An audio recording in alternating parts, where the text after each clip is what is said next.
Good evening. Welcome to another episode of CBDSpolitics. Today we just C and B politics because D somehow haven't made it. But I want to let you know once again, we at the Dope Clinic with my man DJ Kazi. Don't forget to check him out on his YouTube page, on his Facebook, and other social media platforms. Once again, I'm your host and moderator, Cecil Blunt. I'm here with my man, Bobby Fryer. Our other guys incognito today, Duane Underwood. But we're gonna push through anyway.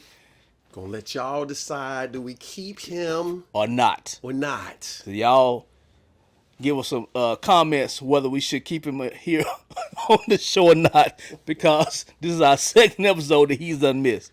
So guys, we want to come to you today, man. We just wanted to talk about a few things that really touched our hearts. We a lot of times we don't get a chance to talk about people that's passed away, and we don't want to be a sad episode, but we just wanted to honor these people, man, that meant a lot to us in our lives, and some things that we wanted to talk about. One of the guys that we were talking about earlier that, just came out a couple of days ago that passed away.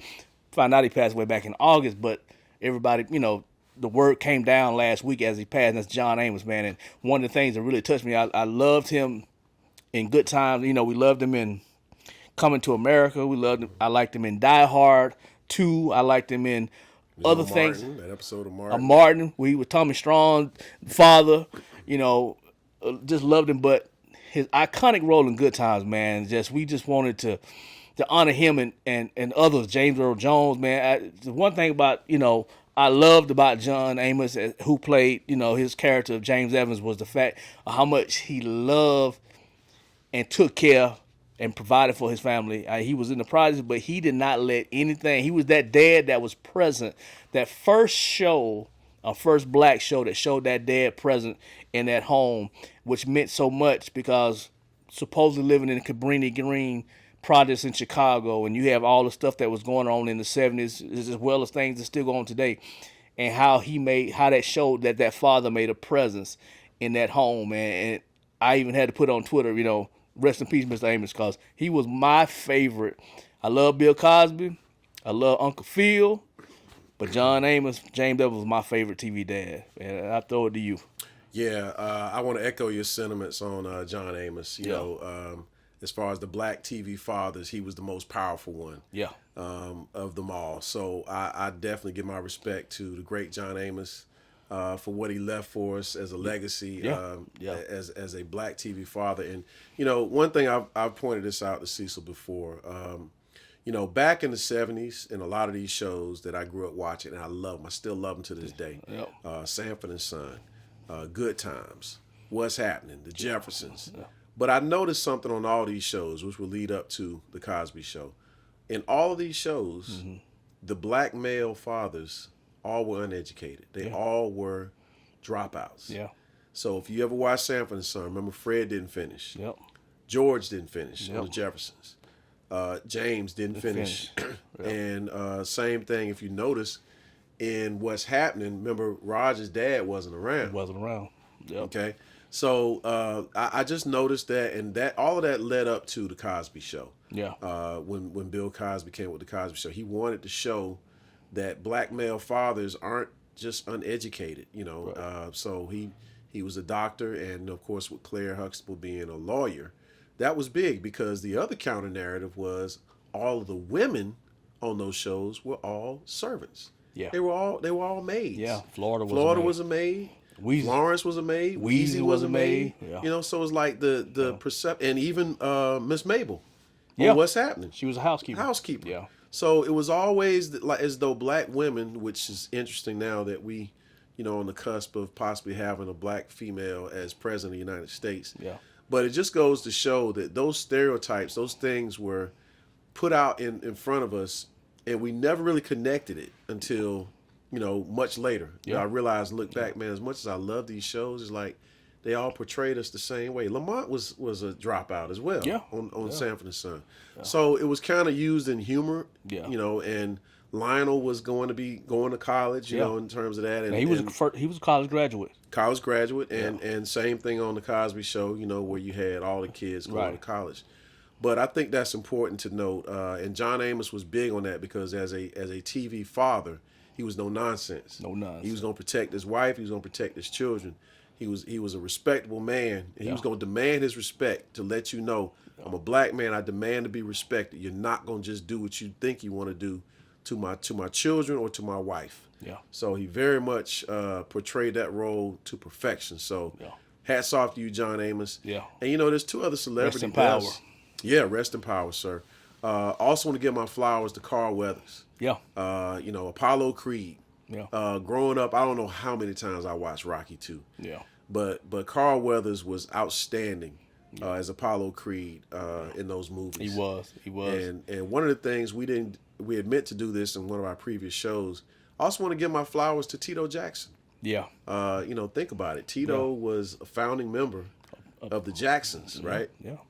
We can say the Jackson 5, and I saw a video of him. It was actually like the Jackson brothers at first. Well, the thing about it is, there's Before no Michael. Jackson 5 without Tito. There's no Jackson 5 without Tito. If the story goes that he broke his daddy's guitar. He did. And his daddy fixed it and then said, play it for me. Play it. Let me see what you learn. And he realized, my son is talented. Let's see what else I got here. Yep. So it was through chance and accident, basically, that the Jackson 5, but it's through Tito breaking his daddy's string on his guitar. That's true.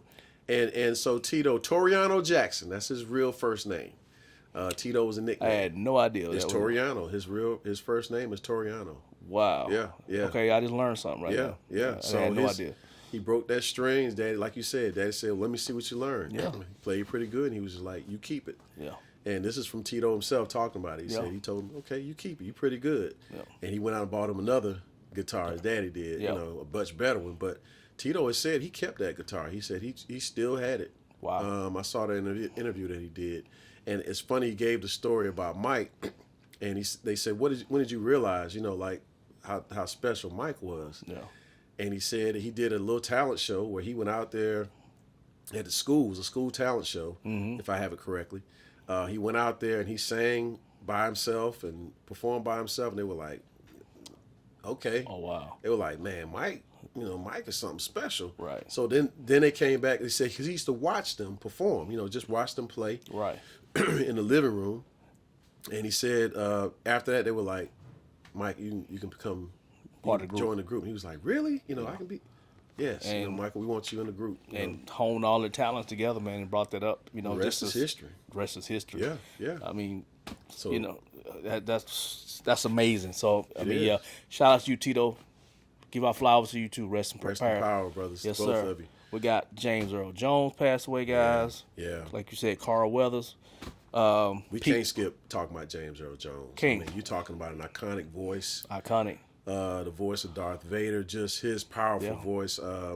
He wasn't on the show with Julia, with Diane Carroll? Yes. Back in the day as well. Yeah.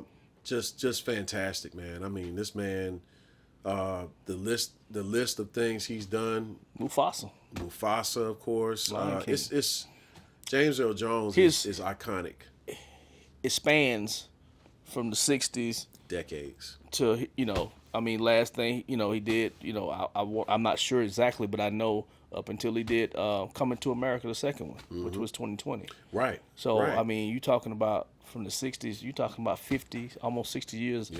Of acting and the things that it spawned from that. I mean, just iconic roles. I mean, the voice of CNN. Yeah. Yes. He was the voice of CNN. Forgot about that. I mean that man. I mean, come on, man. when you're so good where you don't have to even be present and just talk, just speak. We want to play back your voice. Yeah. I mean, that's how special you are. Yeah. So I mean, we just want to give him his flowers. Rest in power, Mr. James Earl Jones. Mr. James Earl Jones. One of a kind. Yeah. Thank you, sir, for your contributions to Earth. Yeah. That is going to last forever. I mean, it's when you look at it, you got a list. So that when you look at the list and you just realize all these people, and you don't even think because it don't happen every day. Right. But once the months go by and you compile of some of the more famous people that passed, Jerry West, Phil Donahue, by the way, in entertainment as well. Phil Donahue. I mean, but sports-wise, I don't mean to cut you off. Go ahead. Go ahead. I mean, you're looking at your list there. I'm looking at this list. You mentioned Jerry West, Pete Rose. So what do you think about Bill Walton? Bill Walton. I'm getting some of these names real quick, man, because it's O.J. Simpson. Willie Mays. You can't forget Willie Mays, man. I mean, you're talking about one of the greatest baseball players of all time, man. Jim Otto. Yeah. You know, it's a double zero. Double zero. You know, it's just, this happens every year. The list goes on and on. The list goes on and on. This happens every year. And some people might even trip about us bringing up OJ's name. But listen, man, you know, OJ was acquitted. You can make your own determination about what you think about the case, right? In your own opinion. But bottom line is, growing up for us, Yeah. you know, I'm a 70s baby, born in 71. OJ was that dude. OJ was that dude. And I'm just speaking about sports. OJ was that dude. Everybody wanted to wear number 32. I wore 32. Yeah, man, that's just real. So, you know, when he passed, it was just kind of like, he's gone. You know, OJ is gone. So we all know what has happened, you know, what, not only just his career, just about his personal life. Yeah. And OJ was a mess. I mean, OJ had a lot going on. I didn't even know he had cancer. No, I didn't either. You know, I didn't know so either. I guess that was kept private from everyone. But the juice is gone. Yeah. And over the years, and this will continue to happen, obviously. Well, as we get older, as the Giants and the greats. Yeah, I had a friend, had a buddy told me one time, because it was just perplexing me, the people that were passing away, right? And he said something so vehement to me that I always remember. He said, as long as we get older, Cecil, that's gonna happen. Mm-hmm. Meaning, as long as you keep living longer, there are people that you know are your age, or you know, because I was getting a little, you know, teary-eyed based on people that were dying of my age. Mm-hmm. You know, guys that I grew up with. And people, he said, as long as we keep living, that's going to keep happening. It's going to happen. And so it just, you know, something that just resonated with me, you know. It's just reality. It's reality. I didn't mean to cut you off earlier because you mentioned Pete Rose, and this was something we wanted to talk about. And I want to also even talk more about Willie Mays. But specifically about Pete Rose, you know, the question that's out there now is, should he be in the Hall of Fame, right? And I always said they're never going to let him, while he's alive, go into the Hall of Fame. Yeah. I said he'll be dead, and then the talk will happen. So now that he's gone, does Pete Rose belong in the Hall of Fame? I want to ask you first.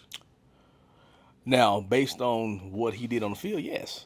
I mean, if he hadn't cheated on baseball, to me, he was the first ballot Hall of Fame. Well, that was no question. Exactly. But so, because of what we know what he did, but there are plenty of people in the Hall of Fame that's done bad character. Yeah, Ty Cobb. Ty Cobb comes to mind, right? So he cheated on baseball. They didn't do it while he's alive. I think, yes, he should be put in there posthumously. And I think, too, you know, because these writers, they're getting their feelings because he lied about it for so long. Yeah. And I truly think that, you know, a lot of times people will, you know, realize their mistakes in life, and before they leave this earth, they say, man, I got to at least apologize for it. It may be too little too late for some people, you know, that when Pete finally did apologize. Right. But, you know, it is what it is. I just... At this point, I don't have a problem with it if he gets in. I'm one that thinks Barry Bonds and Roger Clemens should be in the Hall of Fame as well. I mean, you know, that's a totally separate issue. They was having a Hall of Fame career long before they used steroids. Before all of that, and that's to me where the argument, you know, ends with me. It's like, look, man, they were Hall of Famers before any of this stuff. Bonds had already won 3 MVPs before. Well, and all of that, Bonds he still never tested positive. I mean, you can say what you want with the clear and all that kind of stuff, but he never actually failed a drug test, you know, on steroids. Do with that what you will. Right. I'd like to ask Duane that, but he ain't here.